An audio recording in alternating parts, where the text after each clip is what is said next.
ಹೇಳಿದ್ರು ಅದೇನು ಪ್ರಮೋಟ್ ಮಾಡೋದಕ್ಕೇನೋ ಗೊತ್ತಿಲ್ಲ. 1 ಎಕರೆನಲ್ಲಿ 100 ಟನ್ ಕ್ಯಾಪ್ಸಿಕಮ್ ಬೆಳೆದು ಬಿಟ್ಟಿದ್ರು ಅಂತ. ಅದು ಸಾಧ್ಯನಾ ಸರ್ 1 ಎಕರೆಯಲ್ಲಿ ನೆಟ್ ಹೌಸಲ್ಲಿ ಕ್ಯಾಪ್ಸಿಕಮ್ 100 ಟನ್ ಬೆಳೆಯೋಕ್ಕೆ? ಸರ್ ಮಾಡ್ಬೋದು ಸರ್, ಮಾಡ್ಬೋದಾ? ಮಾಡ್ಬೋದು. ಮಾಡಿದವರು ಇದ್ದಾರೆ, ಎಕ್ಸಾಂಪಲ್ ಹಾಂ. ಮಾಡಿದವರು ಇದ್ದಾರೆ. ಕೃಷಿನಲ್ಲಿ ನೆಗೆಟಿವ್ ಅಂತ ನೀವು ಬೆಳೆನಲ್ಲಿ ಏನಾದರೂ ಕಂಡಿಡಿದಾರೆ ಸರ್, ಇಂಥದ್ದಾದರೆ ನೆಗೆಟಿವ್ ಕೃಷಿನಲ್ಲಿ ಅಂತ ಹೇಳೋದಾದರೆ? ಸರ್ ನೆಗೆಟಿವ್ ಅಂತಂದ್ರೆ ಇದರಲ್ಲಿ ಹಾಂ. ನಮ್ಮ ಮನಸ್ಸಿಗೆ ಪ್ರಕಾರ ಏನಿಲ್ಲ ಸರ್. ನಮಗೆ ಏನಿಲ್ಲ ಬೇಕಂದ್ರೆ ಹಾಂ. 4 ರಿಂದ 5 ಲಕ್ಷ ಬೇಕೇ ಬೇಕಾಗುತ್ತೆ. 5 ರಿಂದ 6 ಸಾವಿರ ಬೇಕೇ ಬೇಕು ಕಳೆ ತೆಗ್ಸಕ್ಕೆ. ಹಾಂ. ಈಗ ನಮಗೆ 1 ಎಕರೆ ವೀಡ್ ಮ್ಯಾಟ್ ಹಾಕ್ಬೇಕಂದ್ರೆ 50 ರಿಂದ 60 ಸಾವಿರ ರೂಪಾಯಿ ಖರ್ಚು ಬರುತ್ತೆ ಅಷ್ಟೇ. ಹಾಂ. ತುಂಬಾ ಜಾಸ್ತಿ ಏನು ಬರಲ್ಲ. ನಮಸ್ಕಾರ, ನಮ್ಮ ಚಾನಲ್ ವೀಕ್ಷಕರಿಗೆಲ್ಲ ನಿಮ್ಗೆ ಗೊತ್ತಿರ್ಬೋದು, ನೆಟ್ ಹೌಸ್ ಮಾಡಿರೋ ಉದ್ದೇಶನೇ ಇತ್ತೀಚೆಗೆ ಕ್ಯಾಪ್ಸಿಕಮ್ ಕೃಷಿ ಮಾಡೋದಕ್ಕೆ ಅಂತೇಳಿ ಪ್ರಾರಂಭದಿಂದ ಕ್ಯಾಪ್ಸಿಕಮ್ ಕೃಷಿ ಆದಮೇಲೆ ಅದರಲ್ಲಿ 101 ಬೆಳೆಗಳನ್ನ ಬೆಳೀತಾರೆ. ಈಗ ಸದ್ಯದ ಪರಿಸ್ಥಿತಿಯಲ್ಲಿ ಕ್ಯಾಪ್ಸಿಕಮ್ ಕೃಷಿ ನೆಟ್ ಹೌಸಲ್ಲಿ ಮಾಡಿರ್ತಕ್ಕಂಥದ್ದು. ಇದು ವೆರೈಟಿ ಹೇಗೆ ಸದ್ಯಕ್ಕೆ ಸ್ಯಾಂಪಲ್ ಬಂದಿದೆ. ಆ ಕಡೆ ವರ್ಕರ್ಸ್ ಕೆಲಸನೂ ಮಾಡ್ತಾಯಿದ್ದಾರೆ. ಇಲ್ಲಿ ನಮ್ಮ ಸಕ್ಸಸ್ಫುಲ್ ಫಾರ್ಮರ್ ಇದ್ದಾರೆ, ಅವರು ಸುಮಾರು ಕೃಷಿ ಇದೆ, ಅದರಲ್ಲಿ ಕ್ಯಾಪ್ಸಿಕಮ್ ಕೃಷಿ ಬಗ್ಗೆ ಮಾತಾಡೋಣ. ಸರ್ ನಮಸ್ಕಾರ. ನಮಸ್ತೆ ಸರ್. ಸರ್ ನಿಮ್ಮ ಪರಿಚಯ ಮಾಡಿಕೊಡಿ ಸರ್ ನಮ್ಮ ವೀಕ್ಷಕರಿಗೆ. ನಮ್ಮ ಹೆಸರು ವಿನೋದ್ ಅಂತ. ಹಾಂ. ಇದು ಕೋಲಾರ ತಾಲೂಕು, ಕೋಲಾರ ಡಿಸ್ಟಿಕ್ಕು, ಕೋಟಿಗನಹಳ್ಳಿ ಗ್ರಾಮ.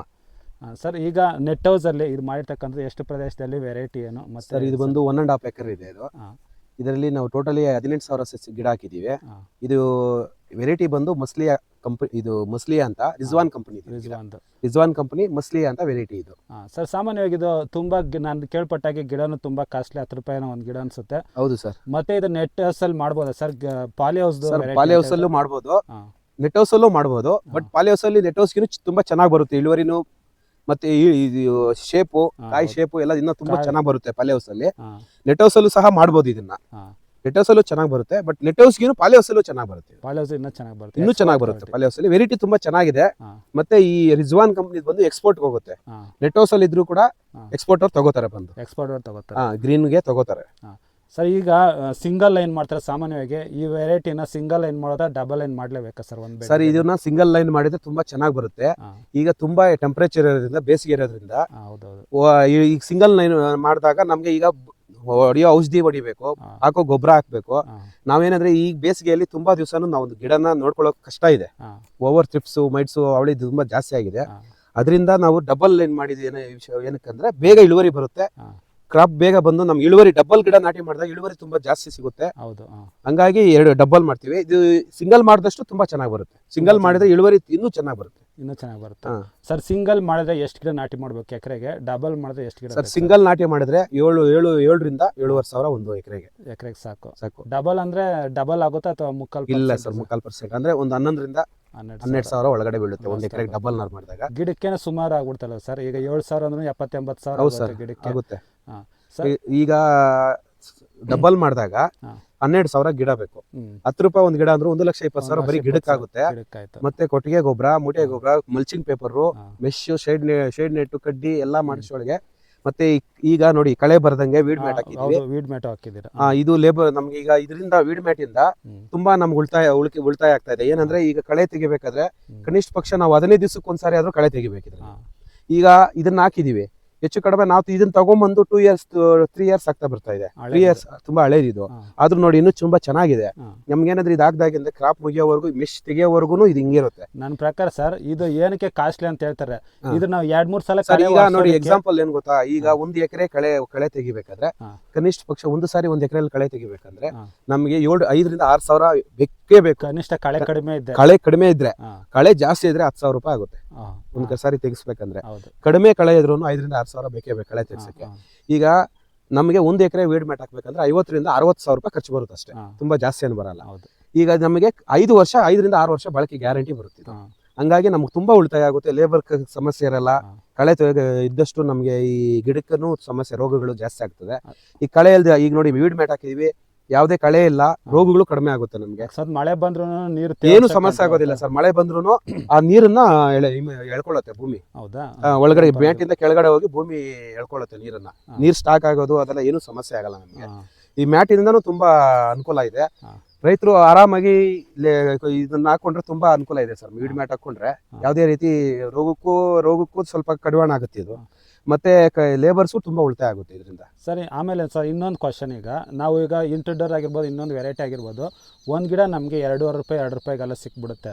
10 ರೂಪಾಯಿ ಕೊಟ್ಟು ನಾರು ತಂದು ಮತ್ತೆ ಇದು ಕಾಸ್ಟ್ಲಿ ನಾರು ಮಾಡೋದ್ರಿಂದ ನಮ್ಗೆ ಏನು ಡಿಫ್ರೆನ್ಸ್ ಅಂದ್ರೆ, ಈ ರಿಜ್ವಾನ್ ಕಂಪನಿ ಅಂತ ಯಾವುದೇ ವೆರೈಟಿ ನಾಟಿ ಮಾಡಿದ್ರು ತುಂಬಾ ಕ್ವಾಲಿಟಿ ಬರುತ್ತೆ, ಈ ಶೇಪ್ ಎಲ್ಲ ತುಂಬಾ ಚೆನ್ನಾಗಿ ಬರುತ್ತೆ. ಮತ್ತೆ ಎಕ್ಸ್ಪೋರ್ಟ್ ತಗೊಳ್ಳೋರು ಯಾರೇ ಅಂದ್ರೆ ಈಗ ವ್ಯಾಪಾರಸ್ಥರು ಬಂದ್ರೆ ಎಕ್ಸ್ಪೋರ್ಟ್ ಮಾಡೋರು ಬಂದ ತಕ್ಷಣ ಇದು ಯಾವ ವೆರೈಟಿ ಏನಂತ ಅವ್ರ ಕಾಯಿ ನೋಡಿದ ತಕ್ಷಣನೇ ಅವ್ರಿಗೆ ಫುಲ್ ಎಕ್ಸ್ಪೋರ್ಟ್ ಅವ್ರ ಎಕ್ಸ್ಪೀರಿಯನ್ಸ್ ಆಗಿದೆ. ನೋಡಿದ ತಕ್ಷಣ ಇದು ಇದೇ ವೆರೈಟಿ, ಇದು ಇದೇ ಕಾಯಿ ಅಂತ ಅವ್ರು ಹೇಳ್ತಾರೆ. ರೇಟ್ ಎಲ್ಲ ಹಾಕೊಡ್ತಾರೆ ಸರ್ ಎಕ್ಸ್ಟ್ರಾ? ಹೌದು ಸರ್, ಇದು ಬೇರೆ ಕ್ಯಾಪ್ಸಿಕಮ್ ಏನ್ ರೇಟ್ ಹೋಗುತ್ತೋ ಅದರಿಂದ ಒಂದು 5 ರೂಪಾಯಿ ಅಥವಾ 5 ರೂಪಾಯಿ 10 ರೂಪಾಯಿ ಜಾಸ್ತಿನೇ ಇರುತ್ತೆ ಕೆಜಿ ಬೆಲೆ. ಎಕ್ಸ್ಪೋರ್ಟ್ ಅವರು ಸರ್ ಟೋಟಲ್ ಈಲ್ಡಲ್ಲೂ ತುಂಬಾ ಚೆನ್ನಾಗಿ ಬರುತ್ತೆ. ಎಷ್ಟು ಎಕ್ಸ್ಪೆಕ್ಟ್ ಮಾಡ್ಬೋದು ಸರ್? ಹೆಚ್ಚು ಕಡಿಮೆ ಹೇಳಿ ನೀವು, ಜಾಸ್ತಿ ಬೇಡ. ಸರ್ ಕನಿಷ್ಠ ಪಕ್ಷ ನಾವು ಎಷ್ಟೇ ಚೆನ್ನಾಗಿ ಒಂದು ಮಾಡ್ಕೊಂಡ್ರೆ 40 ಟನ್ ಅಂತೂ ಗ್ಯಾರಂಟಿ ತಗೋಬಹುದು. ಮಿನಿಮಮ್ ನಾನು ಹೇಳ್ತಾ ಇರೋದು. ಇನ್ನೂ ಬೆಳೆ ಚೆನ್ನಾಗಿ ಮಾಡಿದ್ರೆ 1 ಎಕರೆಗೆ ನಾನು ಹೇಳ್ತಿರೋದು, ಇದಕ್ಕೆಲ್ಲ ಅಲ್ಲ, 1 ಎಕರೆಗೆ 40 ಟನ್ ಗ್ಯಾರಂಟಿ ತಗೋಬಹುದು. ನಾವ್ ಇನ್ನೂ ಚೆನ್ನಾಗಿ ಮೇಂಟೈನ್ ಮಾಡ್ಕೊಂಡ್ರೆ 60 ಟನ್ 70 ಟನ್ ತೆಗೆದಿರೋರು ಇದಾರೆ, 80 ಟನ್ ಅವ್ರ ಕೆಪಾಸಿಟಿ. ನಾವು ಮಿನಿಮಮ್ ಅವರೇಜ್ ಚೆನ್ನಾಗಿ ಮೇಂಟೈನ್ ಮಾಡ್ಕೊಂಡ್ರೆ ಇದರಲ್ಲಿ 40 ಟನ್ ಅಂತೂ ಗ್ಯಾರಂಟಿ ತೆಗಿಬಹುದು. ಹೌದು, ತೆಗಿಬಹುದು. ಅಂದ್ರೆ ಅಷ್ಟೇ ಚೆನ್ನಾಗಿ ಇದ್ರೆ ಸರ್. ಇನ್ನೊಂದು ಸರ್, ಮೇನ್ ಇದರಲ್ಲಿ ಕಾಡ್ತಕ್ಕಂಥ ಕೀಟ ಸಮಸ್ಯೆ, ರೋಗ ಏನು ಸರ್? ಸರ್ ಇದರಲ್ಲಿ ಕ್ಯಾಪ್ಸಿಕಮ್ಗೆ ತುಂಬಾ ಸಮಸ್ಯೆ ಇರೋದು ಥ್ರಿಪ್ಸ್. ಹೌದು, ಥ್ರಿಪ್ಸು, ಮೈಟ್ಸ್ ಆದ್ರೂ ಕಡಿಮೆ, ಇದಕ್ಕೆ ಸಿಕ್ಕಾಪಟ್ಟೆ ಥ್ರಿಪ್ಸ್ ಜಾಸ್ತಿ ಆದಾಗ ಏನಾಗುತ್ತೆ ಅಂದ್ರೆ ಕಾಯಿನೆಲ್ಲ ತುಂಬಾ ಈ ಹೂ ಒಳಗಡೆ ಹೋಗಿ ಥ್ರಿಪ್ಸ್ ಅಟ್ಯಾಕ್ ಆಗುತ್ತೆ. ಹೂ ಒಳಗಡೆ ಹೌದೌದು, ಫ್ರೂಟ್ ಸೆಟ್ಟಿಂಗ್ ಆಗ್ಬೇಕಾದ್ರೆ ಥ್ರಿಪ್ಸ್ ಹೋಗಿ ಆ ಹೂ ಒಳಗಡೆ ಅಟ್ಯಾಕ್ ಆಗಿದಾಗ ಕಾಯಿನ ಶೇಪ್ ಬರೋದಿಲ್ಲ, ಕಾಯಿ ತುಂಬಾ ಶೇಪ್ಲೆಸ್ ಆಗುತ್ತೆ. ಮತ್ತೆ ಕಾಯಿ ನೀಟಾಗಿ ಬರೋದಿಲ್ಲ, ಗಜ್ಜಿ ತರ. ಇದೆಲ್ಲ ಥ್ರಿಪ್ಸ್ ಪ್ರಾಬ್ಲಮ್. ಶೇಪ್ಲೆಸ್ ನೋಡಿ ಈ ತರ ಬರುತ್ತೆ. ಇದು ಥ್ರಿಪ್ಸ್, ನಮ್ದ್ರಲ್ಲಿ ಥ್ರಿಪ್ಸ್ ಸಮಸ್ಯೆ ಆಗಿದೆ ಈಗ ಸದ್ಯಕ್ಕಿಲ್ಲ. ಥ್ರಿಪ್ಸ್ ಸಮಸ್ಯೆ ಆದಾಗ ನೋಡಿ ಈ ತರ ಗೆರೆ ಬರುತ್ತೆ, ಇದೆಲ್ಲ ಥ್ರಿಪ್ಸ್ ಸಮಸ್ಯೆ, ಮಚ್ಚೆ ಬರುತ್ತೆ, ಕಾಯಿ ಶೇಪ್ ಬರೋದಿಲ್ಲ. ನೋಡಿ ಈ ಕ್ವಾಲಿಟಿ ನೋಡಿ. ನಮ್ಮ ವೀಕ್ಷಕರು ಸರಿಯಾಗಿ ಗಮನಿಸಿ, ಟ್ರಿಪ್ಸ್ ಕಂಟ್ರೋಲ್ ಮಾಡಿಲ್ಲ ಅಂದ್ರೆ ಈ ರೀತಿ ಆಗ್ಬಿಡುತ್ತೆ. ಹೌದು, ಟ್ರಿಪ್ಸ್ ಕಂಟ್ರೋಲ್ ಆಗಿಲ್ಲ ಅಂದ್ರೆ ಕಾಯಿ ಈ ತರ ಶೇಪ್ ಬರೋದಿಲ್ಲ, ಈ ತರ ಎಲ್ಲ ಗಲೀಜ್ ಆಗಿ ಬರುತ್ತೆ. ನಂಬರ್ 1 ಕ್ವಾಲಿಟಿ ಆದ್ರೆ ಇದು. ಹೌದು ಸರ್, ಇದು ಈ ನೋಡಿ, ಇದು ಥ್ರಿಪ್ಸ್ ಇಲ್ಲದೆ ಇರೋದು, ಶೇಪ್ ಚೆನ್ನಾಗಿ ಬರುತ್ತೆ, ಕಾಯಿ ಕ್ವಾಲಿಟಿ ಚೆನ್ನಾಗಿ ಬರುತ್ತೆ. ಈ ತರ ಕ್ವಾಲಿಟಿ, ನಮ್ ಕ್ವಾಲಿಟಿ ಚೆನ್ನಾಗಿದ್ದಷ್ಟು ತಗೊಳ್ಳೋರು ಕೂಡ ನಮ್ಗೆ ಒಂದು 5 ರೂಪಾಯಿ ಜಾಸ್ತಿನೇ ಕಾಸು ಕೊಡ್ತಾರೆ. ಈ ಕ್ವಾಲಿಟಿ ಈ ತರ ಇದ್ರೆ ಯಾರು ತಗೊಳ್ಳೋದಿಲ್ಲ. ನಾವು ಲೋಕಲ್ ಮಾರ್ಕೆಟ್ಗಳಲ್ಲಿ ಹಾಕಿದ್ರೆ ಅವ್ರಿಗೆ ಇಷ್ಟ ಬಂದಂಗೆ ಅವ್ರು ಮಾರಿ ಸೇಲ್ ಮಾಡ್ತಾರೆ. ಕ್ವಾಲಿಟಿ ಎಷ್ಟು ಚೆನ್ನಾಗಿ ಬರುತ್ತೋ ಅಷ್ಟು ಚೆನ್ನಾಗಿ ನಮ್ಗೆ ರೇಟು ಸಿಗುತ್ತೆ ಸರ್. ಆಮೇಲೆ ಇನ್ನೊಂದು ಸರ್, ಇದರಲ್ಲಿ ಪೌಡ್ರಿ ಮಿಲ್ಡಿ ವೆರೈಟಿಗೆ ಬರೋದಿಲ್ಲ ಅಂತ ಕೇಳ್ಪಟ್ಟೆ, ನಿಜನಾ ಸರ್? ಹೌದು ಸರ್, ಇದಕ್ಕೆ ಅಷ್ಟು ಬರೋದಿಲ್ಲ ಸರ್. ಬಂದ್ರೂ ಸ್ವಲ್ಪ ಕಡಿಮೆ ಸರ್, ಕಂಟ್ರೋಲ್ ಬೇಗ ಫಾಸ್ಟ್ ಆಗಿ ಕಂಟ್ರೋಲ್ ಮಾಡ್ಬೋದು. ಆಮೇಲೆ ಇದಕ್ಕೆ ಏನಂದ್ರೆ ಬಂದ್ರೂ ಕೂಡ ಇದು ಏನು ಗಿಡಕ್ಕೆ ಅದು ಡ್ಯಾಮೇಜ್ ಮಾಡೋದಿಲ್ಲ ಸರ್ ಜಾಸ್ತಿ. ಯಾಕೆಂದ್ರೆ ಬೇರೆ ವೆರೈಟಿ ನೋಡಿದ್ದೀನಿ, ಒಂದ್ ಕಡೆಯಿಂದ ಪೌಡ್ರಿ ಮಿಲ್ಡಿ ಜಾಸ್ತಿ ಆಗ್ಬಿಟ್ಟು ಎಲ್ಲ ಉದುರೋಗ್ಬಿಡುತ್ತೆ ಕ್ಲೀನ್ ಆಗಿ. ಹೌದು ಸರ್, ಹೌದು. ನಂಬರ್ 1 ಡ್ಯಾಮೇಜ್ ಮಾಡುತ್ತೆ. ಇದಕ್ಕೇನು ಸಮಸ್ಯೆ ಆಗೋದಿಲ್ಲ ಸರ್, ಬಂದ್ರೂ ಕೂಡ ಅಷ್ಟೊಂದು ಡ್ಯಾಮೇಜ್ ಮಾಡೋದಿಲ್ಲ ಇದು. ನಮಗೆ ಕ್ಯಾಪ್ಸಿಕಮ್ ಅಲ್ಲಿ ತುಂಬಾ ಮೇಜರ್ ಸಮಸ್ಯೆ ಥ್ರಿಪ್ಸ್ ಸರ್. ಅದರಲ್ಲಿ ಈಗ ಈ ಟೆಂಪರೇಚರ್ ಜಾಸ್ತಿ ಇರೋದ್ರಿಂದ, ಬಿಸಿಲು ಹೆಚ್ಚಾಗಿರೋದ್ರಿಂದ ತುಂಬಾನೇ ನಮ್ಗೆ ಥ್ರಿಪ್ಸ್ ಇಂದ ಸಮಸ್ಯೆ ಆಗ್ತಾ ಇದೆ. ಇನ್ನೊಂದು, ನಾನು ಅನುಭವದ ಪ್ರಕಾರ ಸುಮಾರು ಫಾರ್ಮರ್ಸ್ ನ ಭೇಟಿ ಮಾಡಿದ್ದೀನಿ. ಇದು ನಾನು ಅನಿಸಿಕೆ ಪ್ರಕಾರ ಇದು ಬಡವರ ಬೆಳೆ ಅಲ್ಲ ಅಂತ ಅನ್ಕೊಂತೀನಿ. ಯಾಕಂದ್ರೆ ಅಲ್ಲಿ ಹೈ ಇನ್ವೆಸ್ಟ್ಮೆಂಟ್ ಮತ್ತೆ ಪ್ರಾಫಿಟ್ ಹೇಗಾದ್ರೂ ಇರಲಿ, ಇನ್ವೆಸ್ಟ್ಮೆಂಟ್ ಮಾಡೋದು ತುಂಬಾ ಸರ್. 1 ಎಕರೆ ಕನಿಷ್ಠ ಪಕ್ಷ ನಾವು ಕ್ಯಾಪ್ಸಿಕಮ್ ಮಾಡ್ಬೇಕಂದ್ರೆ 4 ರಿಂದ 5 ಲಕ್ಷ ಬೇಕೇ ಬೇಕಾಗುತ್ತೆ. ಎಲ್ಲ ಮೆಟೀರಿಯಲ್ ಕೊಟ್ಟಿಗೆ, ಭೂಮಿಗೆ ಕೊಟ್ಟಿಗೆ ಗೊಬ್ಬರ ಹಾಕ್ಬೇಕು, ಮೂಟೆ ಗೊಬ್ಬರ ಹಾಕ್ಬೇಕು, ಮಲ್ಚಿಂಗ್ ಪೇಪರ್ ಬೇಕು, ಕಡ್ಡಿ ಬೇಕು, ಮೆಶ್ ಬೇಕು, ಮತ್ತೆ ಲೇಬರ್ಸು, ಮೆಶ್ ಹಾಕೋದಕ್ಕೆ, ಬೆಡ್ ಹಾಕೋದಕ್ಕೆ ಎಲ್ಲಾನು. ನಾವು ಕಂಪ್ಲೀಟ್ ನಾವು ಶಾಂಪಲ್ ತಗೋಬೇಕಾದ್ರೆ ಎಲ್ಲಾನು ಹಾಕ್ಬೇಕಾದ್ರೆ ಕನಿಷ್ಠ ಪಕ್ಷ 1 ಎಕರೆಗೆ 5 ಲಕ್ಷ ರೂಪಾಯಿ ಖರ್ಚು ಬರುತ್ತೆ. ಸರಿ ಸರ್, ಈಗ ನಮ್ಮ ಕ್ಯಾಪ್ಸಿಕಮ್ ಮಾಡೋಕೆ ಮಿನಿಮಮ್ ಮಣ್ಣಿಗೆ ಇಂತಿಷ್ಟು ಗೊಬ್ಬರ ಅಥವಾ ಫರ್ಟಿಲಿಟಿ ಅನ್ನೋದು ಗೊಬ್ಬರ ಒಂದು ಕೊಡ್ಲೇಬೇಕಂತ ಇರುತ್ತೆ. ಅದಕ್ಕೆ ಮಿನಿಮಮ್ ಸರ್ ತಿಪ್ಪೆ ಗೊಬ್ಬರ ಎಷ್ಟು ಹಾಕೊಂಡ್ರೆ ಒಳ್ಳೇದು? ಕೆಮಿಕಲ್ ಗೊಬ್ಬರಗಳು ಸರ್, ನಾವು ಕೊಟ್ಟಿಗೆ ಗೊಬ್ಬರ ಕ್ಯಾಪ್ಸಿಕಮ್ ಅಂದ್ರೆ ಕನಿಷ್ಠ ಪಕ್ಷ 1 ಎಕರೆಗೆ ನಾವು 15ರಿಂದ 20 ಟ್ರ್ಯಾಕ್ಟರ್ ಹಾಕ್ತಿವಿ ಕ್ಯಾಪ್ಸಿಕಮ್ಗಾದ್ರೆ. ಯಾಕಂದ್ರೆ ಇದು ತುಂಬಾ ಲಾಂಗ್ ಟರ್ಮ್ ಕ್ರಾಪ್. ಇದು ಕ್ಯಾಪ್ಸಿಕಮ್ ಒಂದು ನಾವು ಮೇಂಟೈನ್ ಮಾಡೋದ್ರ ಮೇಲೆ ಇರುತ್ತೆ. ಈಗ ಮಿನಿಮಮ್ 10 ಮಂತ್ಸ್ ಮೇಂಟೈನ್ ಮಾಡೋರಿದ್ದಾರೆ, 1 ಇಯರ್ ವರೆಗೂ ಮೇಂಟೈನ್ ಮಾಡೋರಿದ್ದಾರೆ, 6 ಮಂತ್ಸ್ಗೆ ಮುಗಿಸಾಕೋರಿದ್ದಾರೆ. ನಾವು ಕ್ಯಾಪ್ಸಿಕಮ್ ಕಂದ್ರೆ 15ರಿಂದ 20 ಟ್ರ್ಯಾಕ್ಟರ್ ಕೊಟ್ಟಿಗೆ ಗೊಬ್ಬರ ಹಾಕ್ತಿವಿ. ಮತ್ತೆ DAP ಕಾಂಪ್ಲೆಕ್ಸ್ಗಳೆಲ್ಲ ಸೇರಿ ಅದು ಒಂದು 4 ಎಕರೆಗೆ ಅದೆಲ್ಲ ಒಂದು 10 ಮೂಟೆವರೆಗೂ ಅದು ಹಾಕ್ತಿವಿ. ಮಲ್ಚಿಂಗ್ ಪೇಪರು ಎಲ್ಲ ಖರ್ಚಿದೆ ಸರ್, 5 ಲಕ್ಷವರೆಗೂ ಖರ್ಚು ಬರುತ್ತೆ, ಖರ್ಚಿದೆ. ಮತ್ತೆ ಡ್ರಿಪ್ ಅಲ್ಲಿ ಗಿಡ ಸ್ಟೇಜ್ ಬೈ ನಾವು ನೋಡ್ಕೊಂಡು ಡ್ರಿಪ್ ಅಲ್ಲಿ ಚಿಕ್ಕ ಗಿಡಕ್ಕೆ ಒಂದ್ 2 ರಿಂದ 3 kg ಕೊಡ್ತೀವಿ ಎಕರೆಗೆ. ಸ್ವಲ್ಪ ಗಿಡ ದೊಡ್ಡದಾದಂಗೆ 4 ರಿಂದ 5 kg ಕೊಡ್ತೀವಿ. ಆ ಗಿಡ ಅಷ್ಟು ಇದು ನೋಡ್ಕೊಂಡು ಬೆಳವಣಿಗೆ ನೋಡ್ಕೊಂಡು ನಾವು ಗೊಬ್ಬರ ಕೊಡ್ತೀವಿ ಸರ್, ಗೊಬ್ಬರ. ಸರಿ ಸರ್, ಈಗ ಈ ಸಾಮಾನ್ಯವಾಗಿ ಸರ್ ನೆಟ್ ಹಾಕಿರೋದು ನೀವು ಎಷ್ಟು ಅಡಿಗೆ ಇಷ್ಟು ಹೋಗ್ಬೇಕಂದ್ರೆ ಎಷ್ಟು ತಿಂಗಳವರೆಗೂ ಆಗುತ್ತೆ ಸರ್ ಇದನ್ನ? ಸರ್ ಈಗ ನಾವು ನೆಟ್ ಹಾಕಿರೋದು ಇದು ಟೋಟಲಿ 7.5 ಅಡಿ ಬರುತ್ತೆ. 7.5ರಿಂದ 8 ಅಡಿ ಬರುತ್ತೆ. ಇಷ್ಟು ನಾವು ಮೇಂಟೈನ್ ಮಾಡಿದ್ರ ಮೇಲೆ ಇರುತ್ತೆ ಸರ್. ಈಗ ನೋಡಿ, ಈಗ 2 months ಆಗಿದೆ ಇದಕ್ಕೆ. 2 monthsಗೆ ಇಷ್ಟು ಬಂದಿದೆ. ಇನ್ನೊಂದು 1 month ಹೋದ್ರೆ ಇಷ್ಟು ಬಂದಿಗೆ ಇಷ್ಟು ನೋಡಿ, ಈ ಐಟಿಗೆ ಬಂದಿರುತ್ತೆ. ಇನ್ನೊಂದು 3 months ಅಲ್ಲಿ ಮೆಸ್ಗೆ ಟಚ್ ಆಗ್ಬಿಡುತ್ತೆ. ಅದಕ್ಕೆ ಗ್ರೋತ್ ರೆಡ್ಯೂಸರ್ಸ್ ಎಲ್ಲ ಸ್ಪ್ರೇ ಮಾಡ್ತಾರಲ್ಲ ಸರ್? ಮಾಡ್ತೀವಿ. ಈಗ ಏನಾಗುತ್ತಂತೆ ಗ್ರೋತ್ ರೆಡ್ಯೂಸರ್ ಮಾಡಿದಾಗ ಈ ಸಮ್ಮರ್ ಅಲ್ಲಿ ಈ ಸಮ್ಮರ್ ಇರೋದ್ರಿಂದ ಈಗ ಅಷ್ಟು ಬೆಳವಣಿಗೆ ಬರೋದಿಲ್ಲ. ಇದು ಸ್ವಲ್ಪ ಕಂಟ್ರೋಲ್ ಆಗುತ್ತೆ. ಏನಾದ್ರೆ ಕ್ಲೌಡಿ ವೆದರ್ ಇದ್ದಿದ್ರೆ, ಮಳೆಗಾಲ ಸ್ವಲ್ಪ ಕ್ಲೌಡಿ ವೆದರ್ ಕೋಲ್ಡ್ ಇದ್ದಿದ್ರೆ ಬೇಗ ಬೇಗ ಬೇಗ ಬೆಳವಣಿಗೆ ಬರ್ತಿತ್ತು. ಈಗೆಲ್ಲ ಸ್ವಲ್ಪ ಕಷ್ಟ ಇದೆ ಸರ್. ಈ ಬೇಸಿಗೆಯಲ್ಲಿ ನಾವು ಇಲ್ಲಿವರೆಗೂ ಬೆಳೆಯೋದು ಕೂಡ ತುಂಬಾ ಕಷ್ಟ ಇದೆ. ಇದು ಅದೇ ಒಂದು ಬೆಳಿಬೋದು ಸರ್, ಮಿನಿಮಮ್ ಒಂದು 5 ರಿಂದ 6 ಅಡಿ ಬೆಳಿಬೋದು ಸರ್. ಇನ್ನೊಂದು ಸರ್, ಅದು ನೀವು ನಾನು ಪರ್ಸ್ನಲ್ ಕ್ವಶನ್ ಅಂತ ಕೇಳ್ತೀನಿ. ಕೆಲವರು ವಿಡಿಯೋದಲ್ಲಿ ಹೇಳಿದ್ರು, ಅದೇನು ಪ್ರಮೋಟ್ ಮಾಡೋದಕ್ಕೆ ಏನೋ ಗೊತ್ತಿಲ್ಲ, 1 ಎಕರೆನಲ್ಲಿ 100 ಟನ್ ಕ್ಯಾಪ್ಸಿಕಮ್ ಬೆಳೆದು ಬಿಟ್ಟಿದ್ರು ಅಂತ. ಅದು ಸಾಧ್ಯನಾ ಸರ್ 1 ಎಕರೆನಲ್ಲಿ ನೆಟ್ ಹೌಸಲ್ಲಿ ಕ್ಯಾಪ್ಸಿಕಮ್ 100 ಟನ್ ಬೆಳೆಯೋಕ್ಕೆ? ಸರ್ ಮಾಡ್ಬೋದು ಸರ್, ಮಾಡ್ಬೋದು. ಮಾಡಿದವರು ಇದಾರೆ, ಎಕ್ಸಾಂಪಲ್ ಮಾಡಿದವರು ಇದಾರೆ. ನಾನು ನಂಬಲಿಲ್ಲ, ಸುಮ್ಮನೆ ಏನೋ ಹೈಪ್ ಮಾಡೋದಕ್ಕೆ ವ್ಯೂಸ್ಗೋಸ್ಕರ ಹೇಳಿದ್ರು. ಇಲ್ಲ ಸರ್, ಮಾಡಿರೋರು ಇದಾರೆ. ಬಟ್ ಅವ್ರು ಮಾಡೋದ್ರ ಮೇಲೆ ಇರುತ್ತೆ. ಹೇಳಿದ್ವಲ್ಲ, ಈಗ ಮಿನಿಮಮ್ ಗ್ಯಾರಂಟಿ ಇಲ್ಲ ಅಂತಂದ್ರು 40 ಟನ್ ಗ್ಯಾರಂಟಿ ಬೆಳಿಬೋದು. ನಾವು ನೋಡ್ದಂಗೆ 70 ಟನ್ ಬೆಳೆದಿರೋರು ಇದಾರೆ, 80 ಟನ್ ಬೆಳೆದಿರೋರು ಇದಾರೆ, 100 ಟನ್ ಬೆಳೆದಿರೋರೇ ಇದಾರೆ. ಅದು ಹಂಗೆ 100 ಟನ್ ಬೆಳಿಬೇಕಂದ್ರೆ ಎಷ್ಟು ದಿವಸ ದೀರ್ಘಕಾಲ? 1 year ಕ್ರಾಪ್ ಇರ್ಬೇಕು ಸರ್. 1 year ಕ್ರಾಪ್ ಮೇಂಟೈನ್ ಮಾಡ್ಬೇಕು. 1 year ನಾವು ಕ್ರಾಪ್ ಮೇಂಟೈನ್ ಮಾಡಿದ್ರೆ 100% ಅದು ನಾವು ನಾಟಿ ಮಾಡ್ಬಿಟ್ಟು ಬರೀ ಔಷಧಿ ಹೊಡ್ಕೊಂಡು ಡ್ರಿಪ್ಪಲ್ಲಿ ಗೊಬ್ಬರ ಕೊಟ್ಕೊಂಡಿದ್ರೆ 100 ಟನ್ ಕೀಳಕ್ ಆಗಲ್ಲ.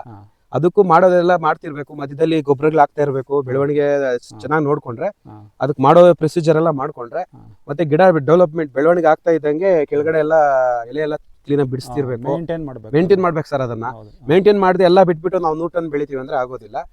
ಚೆನ್ನಾಗಿ ಮೇಂಟೈನ್ ಮಾಡ್ಕೊಂಡ್ರೆ 1 year ಕ್ರಾಪ್ ಇಟ್ಕೊಂಡ್ರೆ 100% ಬೆಳಿಬಹುದು ಸರ್. ಒಂದು 100 ಟನ್ ಗ್ಯಾರಂಟಿ ಬೆಳಿಬಹುದು ಸರ್. ಫೈನಲ್ ಒಂದೇ ಕ್ವಶನ್ ಸರ್, ಇದ್ರಲ್ಲಿ ಕ್ಯಾಪ್ಸಿಕಮ್ ಕೃಷಿನಲ್ಲಿ ನೆಗೆಟಿವ್ ಅಂತ ನೀವು ಬೆಳೆನಲ್ಲಿ ಏನಾದ್ರು ಕಂಡಿರೋದಾದ್ರೆ ಸರ್, ಇಂಥದ್ದಾದ್ರೆ ನೆಗೆಟಿವ್ ಕೃಷಿನಲ್ಲಿ ಅಂತ ಹೇಳೋದಾದ್ರೆ? ಸರ್ ನೆಗೆಟಿವ್ ಅಂತಂದ್ರೆ ಇದರಲ್ಲಿ ನಮ್ಮ ಅನಿಸಿಕೆ ಪ್ರಕಾರ ಏನಿಲ್ಲ ಸರ್. ನಮಗೇನಿಲ್ಲ ಸರ್. ಮಾಡ್ಬೋದಾಗೇನಂತ ಕಷ್ಟ ಕೆಲಸ ಅಂದ್ರೆ ಸರ್? ಅದೇ ಸರ್, ಬಂಡವಾಳ ಸ್ವಲ್ಪ ಹೆವಿ ಕಷ್ಟ. ಹೌದು, ಬಂಡವಾಳ ಜಾಸ್ತಿ, ಮೇನ್ ಅದೇ ಬೇಕು. ಬಂಡವಾಳದೊಂದು ಬಿಟ್ರೆ ಇನ್ ಬೇರೆ ಏನು ಸಮಸ್ಯೆ ಇಲ್ಲ. ಬಂಡವಾಳ ಹಾಕೋದು ತುಂಬಾ ಕಾಸ್ಟ್ಲಿ ಬಂಡವಾಳ ಹಾಕ್ಬೇಕು ಇದಕ್ಕೆ. ಮತ್ತೆ ಸಮಸ್ಯೆ ಇನ್ನೊಂದು ಏನಪ್ಪಾ ಅಂತಂದ್ರೆ, 40 ರಿಂದ 50 ರೂಪಾಯಿ ರೇಟ್ ಇದ್ರೆ ನಾವ್ ಹಾಕಿರೋ ಬಂಡವಾಳಕ್ಕೂ ಮೋಸ ಆಗೋದಿಲ್ಲ, ನಮಗೂ ಏನು ಮೋಸ ಆಗೋದಿಲ್ಲ.